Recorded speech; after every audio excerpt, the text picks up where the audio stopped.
Ein neues Jahr, ein neues Ranking der Elektroautos, die für ihr Geld am weitesten kommen.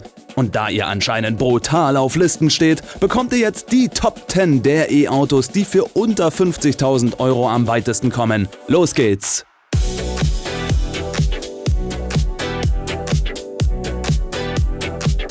Es hat sich eine Menge in den letzten Jahren getan in Bezug auf Elektroautos.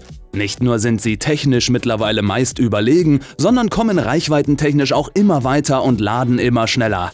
Durch größere oder bessere Batterien und geringem Luftwiderstand werden da noch mehr Kilometer herausgekitzelt. Die E-Autos, die am weitesten kommen, sind aber meist auch die teuersten. Deswegen setzen wir uns heute ein Preislimit von 50.000 € Liste und schauen, welche Autos in dem Preisbereich am weitesten kommen.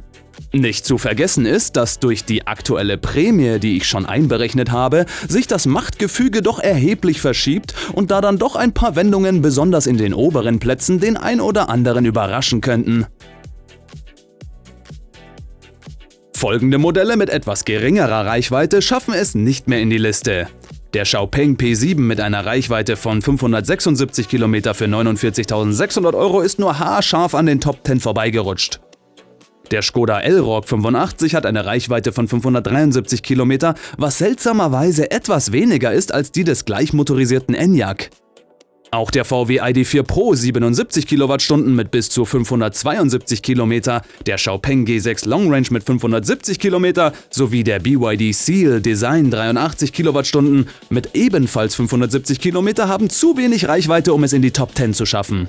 Auch der bereits bestellbare neue Toyota BZ4X Long Range und der VW ID.5 Pro 77 Kilowattstunden, der Cupra Born mit 77 Kilowattstunden Akku, der Mercedes EQA 250 Plus, der Polestar 2 Standard Range Single Motor und der Mazda 6e 80 Kilowattstunden schafften es nicht mehr in die Liste. Modelle mit hoher Reichweite, die aber einen Preis von über 50.000 € haben, sind natürlich nicht mehr dabei, aber nur damit man einen Vergleich hat. Der VW ID.7 Pro hat eine Reichweite von 619 km und liegt mit 50.606 € nur ganz knapp über der Grenze. Dies trifft auch auf den neuen Opel Grandland Electric zu mit 97 Kilowattstunden für 51.750 € und 694 km Reichweite, das Škoda Enyaq Coupé 85, den Hyundai Ioniq 5, den Cupra Born VZ, den Peugeot e3008 Long Range und den Opel Grandland mit der kleineren 82 Kilowattstunden Batterie. Mehr Reichweite bedeutet auch, dass man länger auf der Straße unterwegs ist, auf der immer etwas passieren kann. Deswegen wäre es doch praktisch, wenn man seine Beweise einfach selber aufnehmen könnte. Mit der Red-Tiger F17 Elite hat man alles, was aktuelle Dashcams zu bieten haben, und die F17 Elite legt als weltweit erste Dashcam mit Innenraum-Farb-Nachtsicht nach. Die Sony Starvis 2 Sensoren ermöglichen 4K-Auflösung für die Front und 2,5K-Auflösung für die Rückkamera. Die Innenkamera löst in Full HD auf.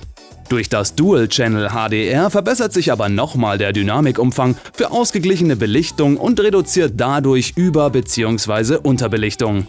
Optional gibt es noch das Hardwire-Kit, das für Dauerstrom auf die Dashcam sorgt und somit gleichzeitig ein intelligentes Parküberwachungssystem hat. Über die Links in der Beschreibungsbox gelangt ihr zur Red-Tiger F17 Elite und bekommt entweder über Amazon 5% Rabatt oder über die offizielle Red-Tiger-Website 10%.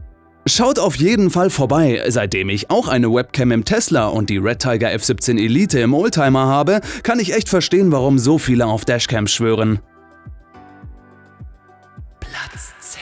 Durch weggefallene Modelle steigt der Škoda Enyaq 85 auf den 10. Platz, der 578 km nach WLTP schafft und 48.900 € kostet. Platz 9.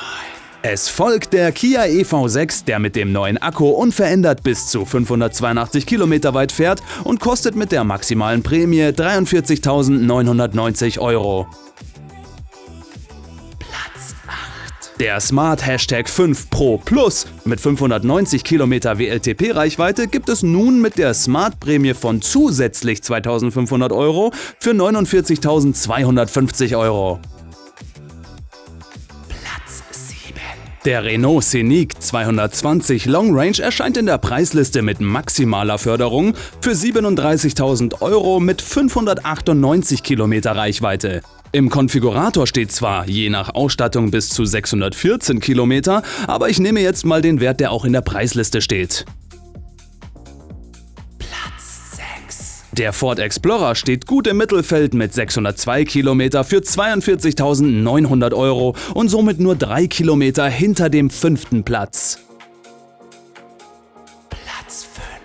Auf diesem Platz und gleichzeitig das günstigste Modell mit 35.390 € in dieser Liste ist der Kia EV3, der es mit stattlichen 605 Kilometer auf Rang 5 schafft. Er teilt sich den Platz mit dem VW ID.3 GTX für 43.325 €, der genauso weit kommt. Das Model Y fährt nach wie vor bis zu 622 Kilometer am Stück und liegt mit 49.990 € noch knapp unter der 50.000 € Grenze.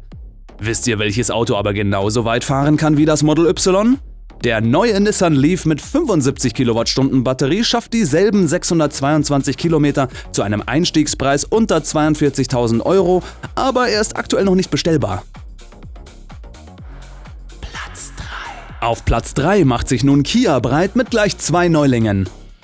Die Fastback-Variante des EV4 schafft mit 81 Kilowattstunden Akku 633 Kilometer am Stück, während der Kia EV4 mit Schrägheck mit 625 Kilometer angegeben ist. Diese beiden Modelle kosten ab 37.240 bis 41.140 €. Der Mitsubishi Eclipse Cross schnappt sich den zweiten Platz mit 635 Kilometer WLTP-Reichweite für 47.990 €.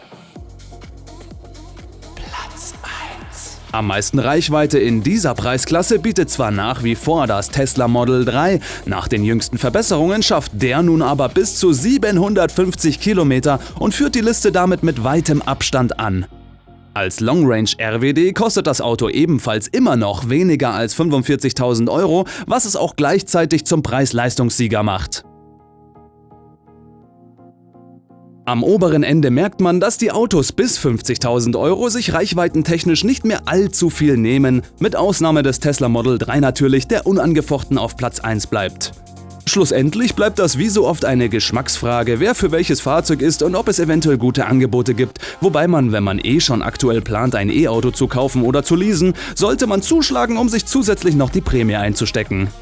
Falls eventuell Autos in der Liste gefehlt haben sollten, schreibt mir das gerne in die Kommentare. Wenn euch das Video gefallen hat, lasst mir ein Abo und einen Daumen nach oben da. Vergesst auch nicht auf meinem Instagram- und TikTok-Kanal vorbeizuschauen. Die Links dazu sind in der Videobeschreibung. Vielen Dank fürs Dranbleiben und wir sehen uns dann beim nächsten Mal.